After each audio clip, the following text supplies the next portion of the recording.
Today's video takes me to Oklahoma City, the state capital of Oklahoma. It's also the largest city. Its metropolitan area has a population of about 1.5 million people.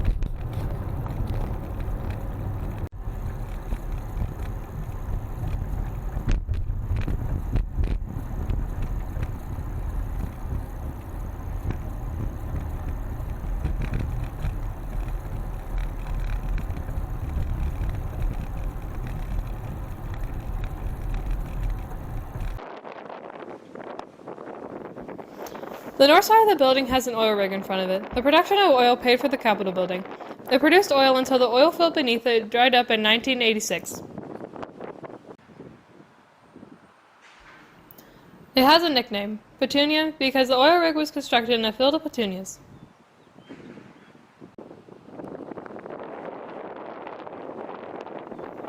Here's a close-up of the dome, which was added to the building in 2001.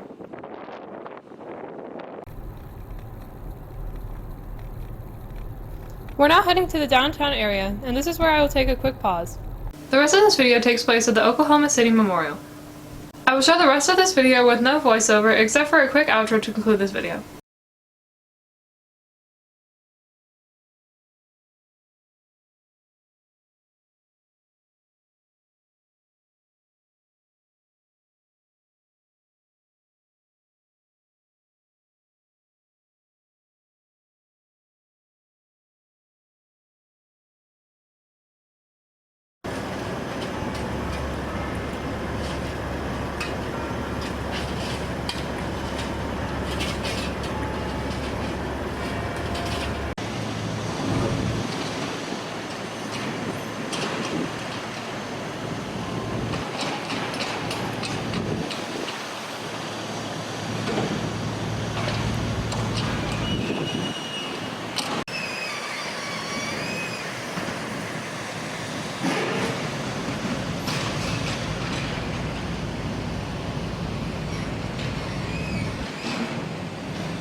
One thing that the country figured out, the city shares the lessons of its experience with all who come here. With you. This museum believes there can be, there must be, better. The birds were singing beautiful spring morning. The sky was clear. It was an extraordinarily beautiful day. It was a beautiful.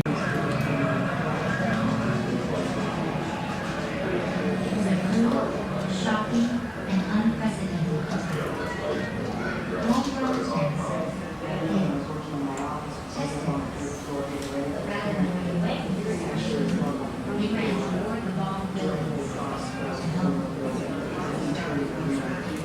Now back to conference room. Just sit down and she announces that they're ready to have and we'll take report all our proceedings in case they're appealed and transcribed. So we're trying to take report and just got me here and there.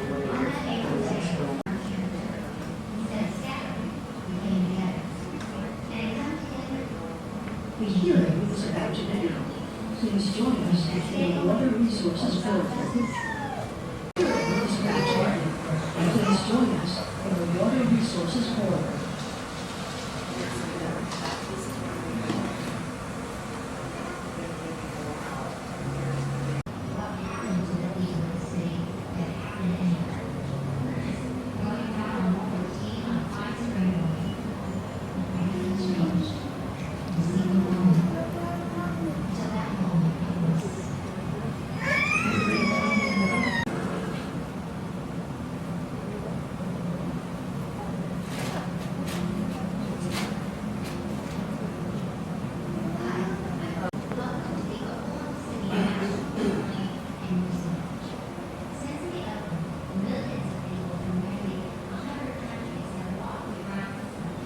April 19th, I was working for the Oklahoma Water Resources Board, as I am now, and my position there was staff attorney. And part of my duties as staff attorney at the Water Resources Board was to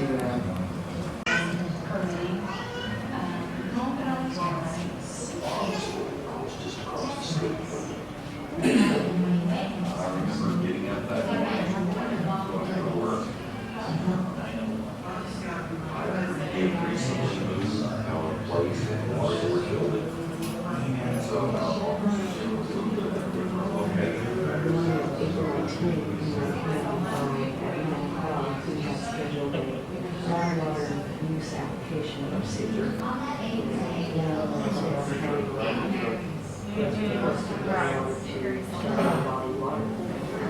We had a neighbor that was very concerned that if we was pulling water out of the ground, that we would use up the water and he wouldn't have enough water. That's why we're there.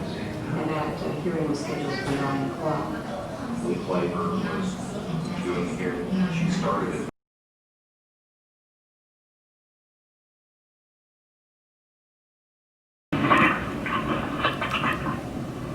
Well, good morning. We're going to open the record in this proceeding with regard to application 95-501 for a groundwater permit. My name's Lou Claver, and I've been designated by the 9-member Oklahoma Water Resources Board to serve as the hearing examiner in this matter. Basically, my job here today is to gather facts, all the information I can with regard to this application to determine whether to recommend to the board that they grant this permit. Basically what happens is we'll present evidence from the applicant, ask questions, hear from the protestants with regard to why the application shouldn't be granted, and I take all of that information under advisement and draft up what's called a findings of fact, conclusions of law, and a proposed order, which will be mailed to all of the parties about 15 days before the Oklahoma Water Resources Board meets. They actually, they sit in this room and discuss the application and vote whether to approve or deny the application. So they're the decision makers. And you'll receive a copy of my proposed recommendation and can attend that board meeting and present your information directly to them or arguments directly to the 9-member board. They generally meet the second Tuesday of every month. So you'll be advised of that. With regard to this proceeding, basically there are 4 elements that I have to receive information regarding.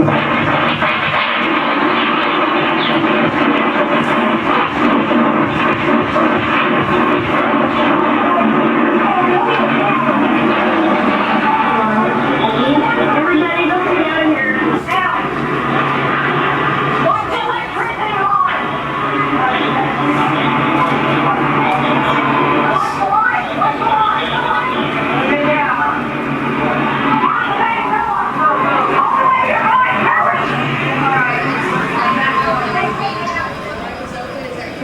Please exit to the slide door.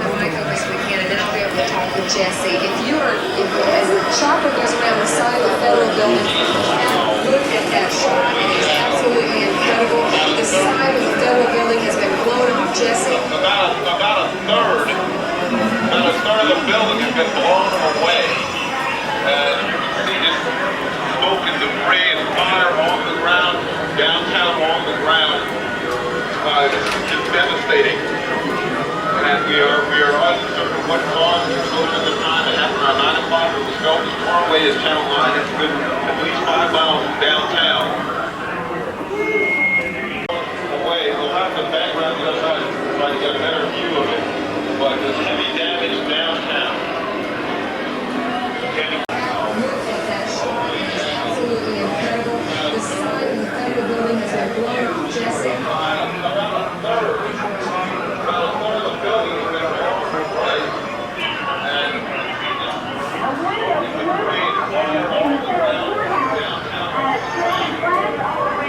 Attention all units,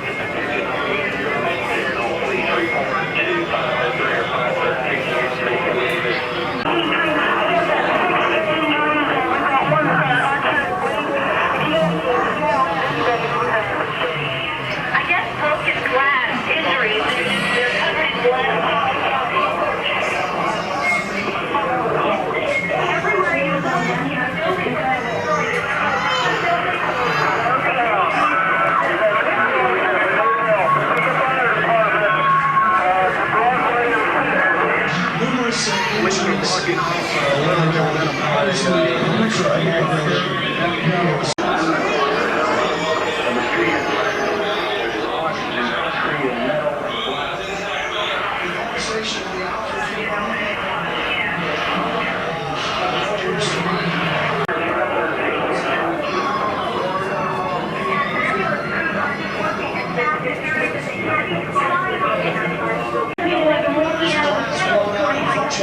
My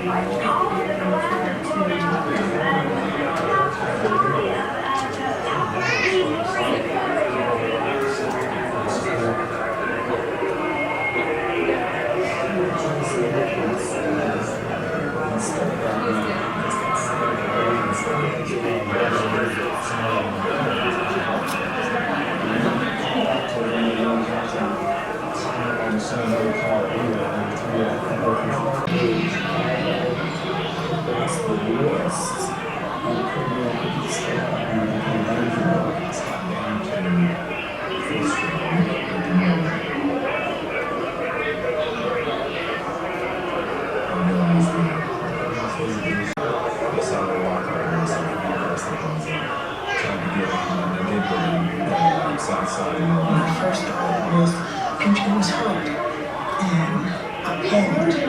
Thinking about Blake, but I felt like that when we left him on the side, and I felt like my fear was Blake's son. So I was probably okay. He was like, he was shaking, he was hurt. But I kept saying his name, but he was not, and we're gonna find him. I knew PJ was hurt, but I felt he was alive. There was no more second floor. There was just this big empty space. When I reached the hall, I could see that there was no way out the front door. Rubble was everywhere. It's smoke, And I knew that it was near the Y or the Y. I hollered at them to get the kids out. I saw her mouth full, and I couldn't hear anything. I saw her going fast. Having the children come to me. Was looking for the children in the neighbors and come running. So he came running across the street, and we decided we'd try to find Blake. When I got down there, I was like, I want to go with the children in the daycare. We're taken to a Red Cross location on Lincoln and also to the area east of the YMCA. They kept sending me to the YMCA daycare. I think of the kids, and I didn't recognize them the adults. And then I finally figured out that this was the Y daycare kids, not the America's Kids I said, daycare. not those children. The children in the daycare center in Federal building. And he said, of the second floor into the stairwell, and he swooped me up. People were running down the street and they had blankets and quilts, personal things. And I remember him hollering, injured, injured, let me through. And everyone got over. People working on her, and one thing I could hear them saying is, this one needs to go now.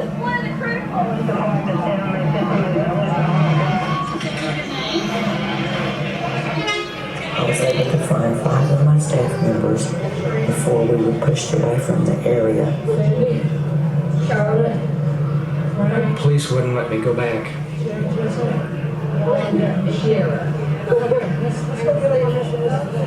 I'm sorry, those people. Yeah. Let's go get us. Will you put our children on here? This is our office. We don't know the children. I wanted to go back and tell them the people who were missing where they were. In my office, in a meeting that morning, I just knew that. I could hear people screaming, and I could hear people running. It seemed like on top of me. And I screamed as long as I could. Heard someone say, "We can't find you." And I said, that's me, and had my hand. And of course, I didn't understand that there were so many dead around that he was having to identify that this really belonged to me. Nancy, if she was Nancy Ingram, she looked at me, had her funny and said, why yes. And I said, I found your purse. You remember that The thing? biggest relief in my mind was to see that man. And the first thing I thought of was down in the daycare was up on the second floor. Started coming across some children and we made like a line. We just handed them down the line. He initiated handed me Joe Ingram, and I held him and cradled him and handed him over to Donald Hall, who left with him right then, and then actually handed me Frank Denny. I stepped in the ambulance, and there was a man laying there on the ground, and he opened his eyes, and he looked at me, his arms open, and just kind of nodded to me. And he smiled, and I thought, to everything, you see something great, the compassion that this very hurt man had for this child.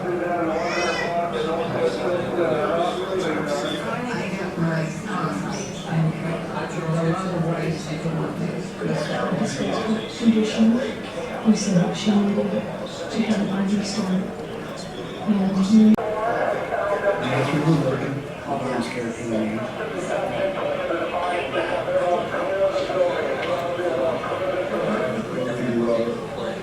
I find that stairwell, I grab hammer out on the stair. they just were trying, to dig me out. And then someone came by and said that they had found another bag and they needed them to pull out immediately. I said, please, you can make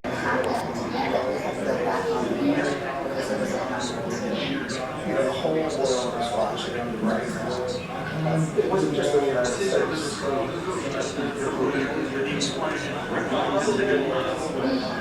There were a lot of parachutes at the time, but I never, in my wildest imagination, was Muslim terrorism. There were reports that there were 2 Middle Eastern men. And first World Trade Center bombing by then. And so that was my first thought. And then all of a sudden, it became clear that this was homegrown American terrorism, and it was shocking at that time. En óttast að jafnmargir séu innikoðaðir. 20 eru In the aftermath of what is likely the largest peacetime act of terrorism ever.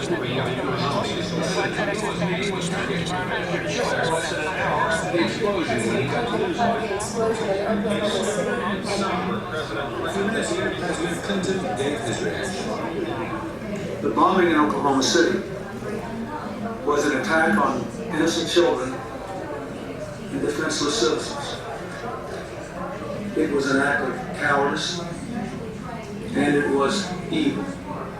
Will not tolerate, and I will not allow the people of this country to be intimidated by evil cowards. I just thought we all might be crushed underneath the weight of this victory.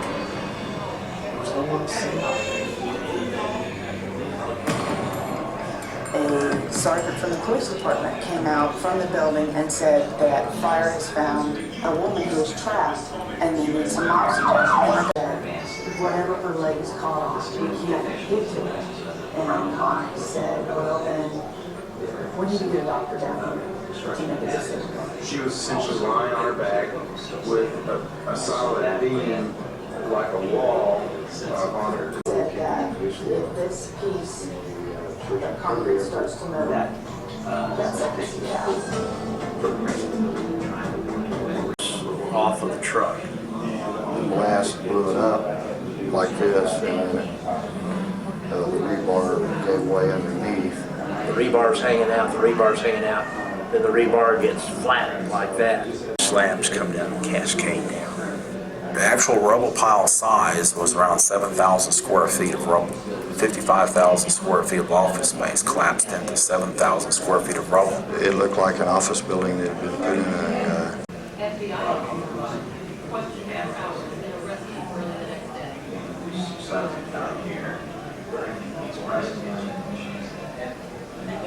Father let me put my son last time. Stand out. So many. Somebody that was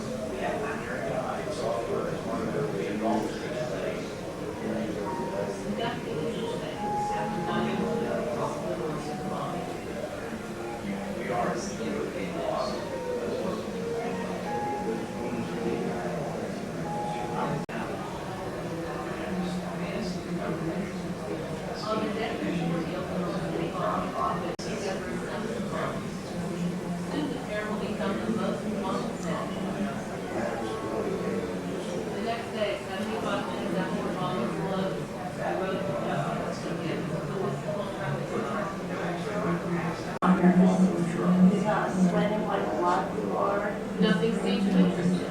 Not even the television coverage of the bombing. Playing in jail.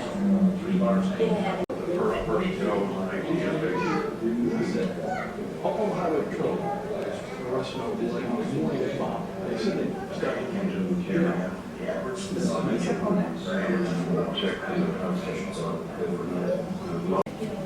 Just explain this. Hollered. They got him buried. We got him. At the courthouse of Terrace, Judge Dan Allen, now aware of the interest in McVeigh at the highest levels, holds the traffic stop arraignment as planned. I just knew that given the graph on the case, that if you were, that everything was going to do, make sure that everything was done correctly. Right. Protected the paramount.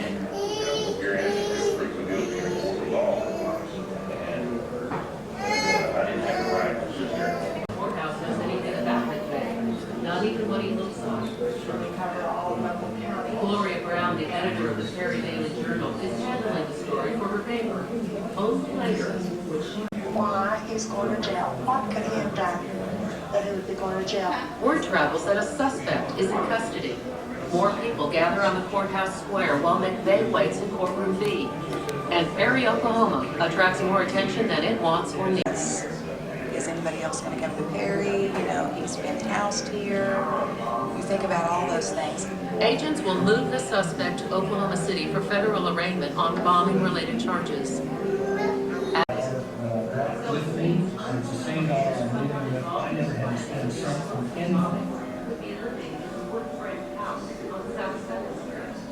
On the same day that Vegas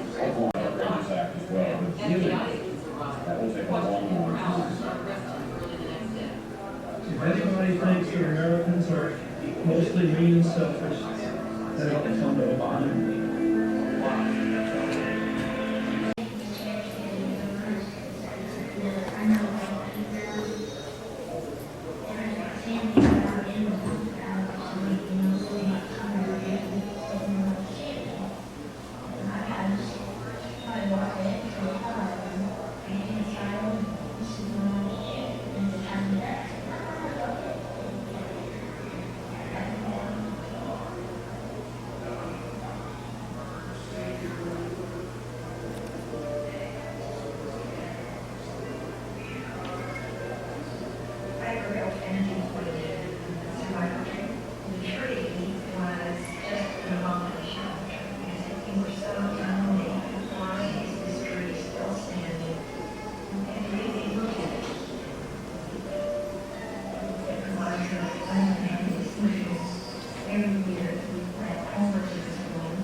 Meaning of love.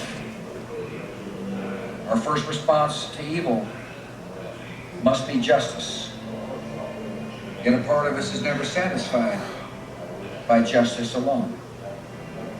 We must search for more, for understanding and healing beyond punishment. You in Oklahoma City are victims of tragedy and witnesses to hope. You have overcome evil. You have suffered with courage. And for that, your nation is grateful. God bless. And as we rebuilt so quickly and so people in this country, we saw people say, totally devastated, and then our families. That's what we did.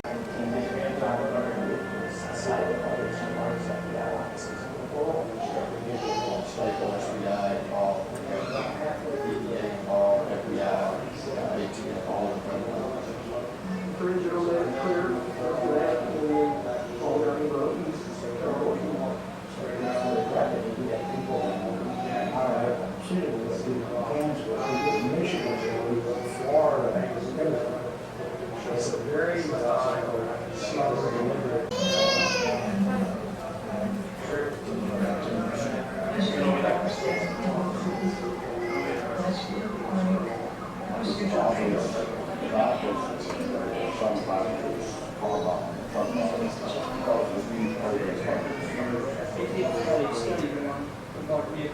probably for 15 years, on several large fields of armed scenes. So it was always considered, and that's exactly what happened.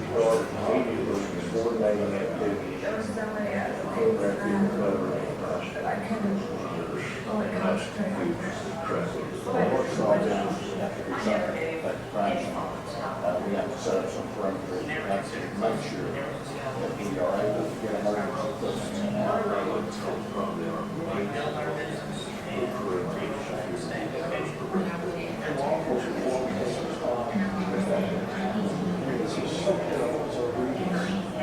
So I nudged him with the barrel of my weapon over his head. I said, "Soldier," spread him out on the trunk and open his jacket bag, see the Glock. So I remove it, throw it to the shoulder, roll, and I have a magazine for that weapon, throw it to the shoulder. He says, "I also have a knife in the scabbard under my jacket." See the knife, take it out, throw it to the shoulder, and I handcuff him and put him in the front seat of my car and seat on him. Well, it was odd to me. I mean, I had never encountered anybody with that many weapons on them. Yeah, one of those. So after I've got that, I go up to the car, search the car to see if there's anything in there that is criminal. Search the trunk of the car. Just kind of some trash, some hand tools. So I locked the car up and I went and transported him to another county jail.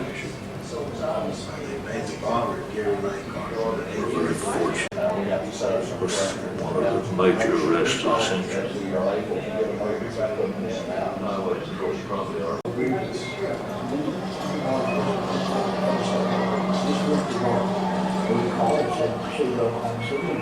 Speeding up there. Slow down. And then if you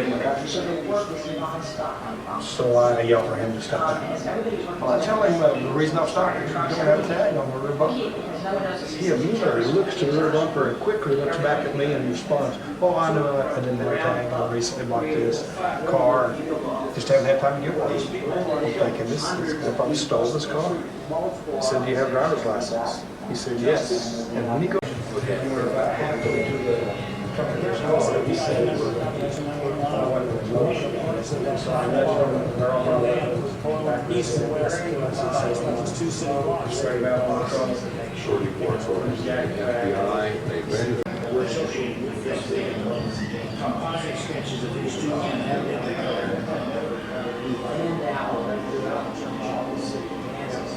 hotels, even restaurants, whatever agents bring my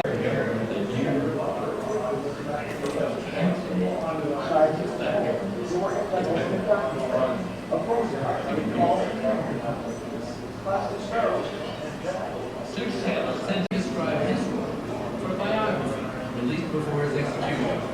From federal prison in Colorado, Nichols admitted helping build the bomb, at first to the FBI, his family, the U.S. congressman, and later in letters apologizing.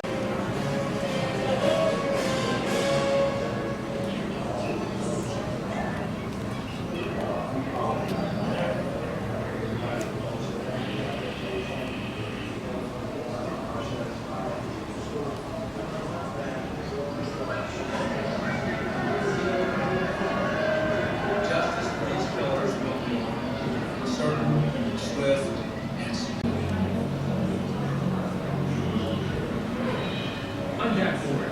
As a television journalist, I covered the trials of the Oklahoma City bombers that began in spring of 1997, 2 years after the deadly attack. On the day of the bomb, that had carried 4,000 pounds of explosives. Just days later, a suspect was in custody. Timothy James McVeigh, with his friend, Sergeant Nichols, was being held as a material witness in Kansas, and a third man, Michael Forey, Mike Forey, were identified by the FBI in Arizona. Investigators found that McVeigh, Nichols, and Michael Forey had met basic training in the Army, but now identified 70 people died, stoked the anger of militia groups, and especially that of Timothy McVeigh and Terry Nichols.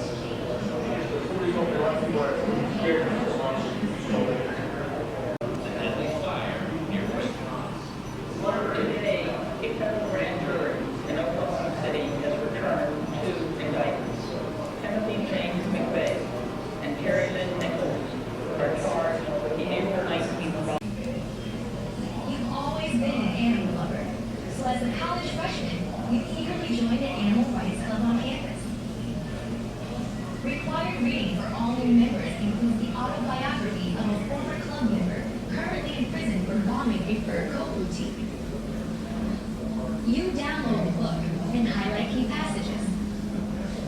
government have the right?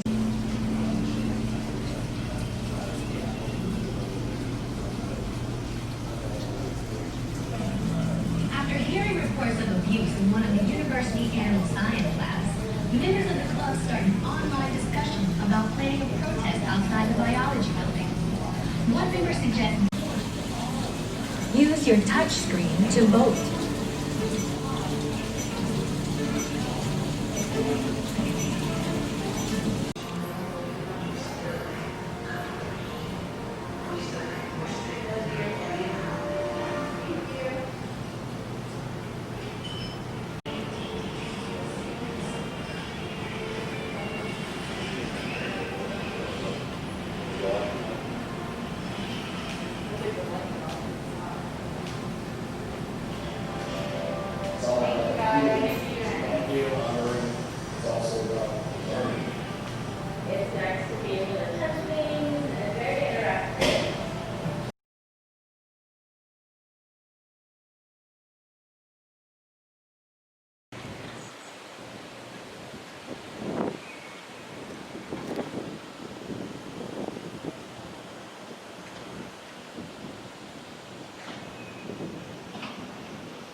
And that's it. Route 66 has a lot of history, and 25 years ago this attack was added to that history. I'm sure this will be a part of my American history class in high school, but I'll probably be the only one in my class to have visited this memorial. Here's hoping some of that Oklahoma standard is applied nationwide. I'll see you next time.